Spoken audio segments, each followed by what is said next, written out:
Oke, standby, kamera ready, sound ready, 3, 2, 1, action. 1, 2, 3, 4. If you like it, then you should've put a ring on it. If you like it, then you should've put a ring on it. Don't be mad what you see that he want it. 'Cause if you like it, then you should've put a ring on it. Bismillahirrahmanirrahim. Assalamualaikum warahmatullahi wabarakatuh. Perkenalkan, saya Alifa Nur Nasarufa dari kelas 11-4. Di sini saya akan mempresentasikan materi tentang bekerja dengan data. Di sini saya akan menjelaskan pengantar data, metode pengumpulan data, jenis dan kompleksitas data, dan dekomposisi data. Nah, selanjutnya kita masuk ke jenis data dan kompleksitas data. Pertama, ada data kompleks, yaitu data yang terdiri dari banyak elemen dan banyak tipe, biasanya berjumlah sangat besar. Contohnya ada data bisnis, data transaksi, dan data media sosial. Ciri-ciri data kompleks diantaranya jumlah datanya besar, berasal dari berbagai sumber, dan bisa ditentukan menggunakan 7 indikator, seperti struktur, ukuran, bahasa query, tipe data, kecepatan pertumbuhan, dan sebagainya. Karena kompleks, data seperti ini biasanya memerlukan metode khusus untuk menganalisisnya. Nah, sekarang kita masuk ke dekomposisi data. Dekomposisi data adalah proses membagi data menjadi bagian-bagian yang lebih kecil agar mudah dianalisis. Ciri utama dekomposisi data adalah lossless. Artinya, hubungan antar data tetap terjaga meskipun dipisahkan. Dekomposisi juga membantu mengurangi redundansi, yaitu pengulangan data yang tidak perlu. Nah, di sebelah kiri ada tabel awal dan tabel yang sudah didekomposisi. Dengan cara ini, data menjadi lebih rapi dan efisien untuk dianalisis. Nah, sekarang kita masuk ke penjelasan yang terakhir, yaitu metode pengumpulan data. Untuk mengumpulkan data, ada beberapa metode pengumpulan data yang sering digunakan dalam dunia digital.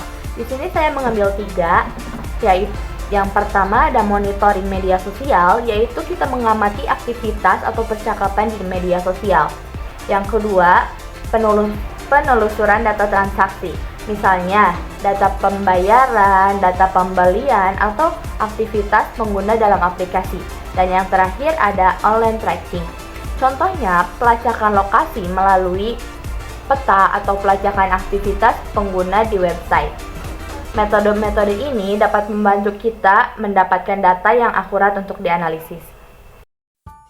Setelah kita mengetahui pengertian dan contoh-contoh dari dekomposisi data, sekarang kita akan mempraktekkan dekomposisi data dari data berikut. Andaikan ada satu buah buku absen besar yang harus diisi setiap hari, dan tabel ini adalah data awalnya. Coba bayangkan, besok kita harus ngisi dan nulis ulang nama dan kelasnya sebanyak 5 kali. Lusa kita harus ngisi lagi. Dan kalau misalnya ada satu nama yang salah, kita harus cari dan ganti nama itu di semua baris absen dari hari pertama sampai hari terakhir. Ribet kan?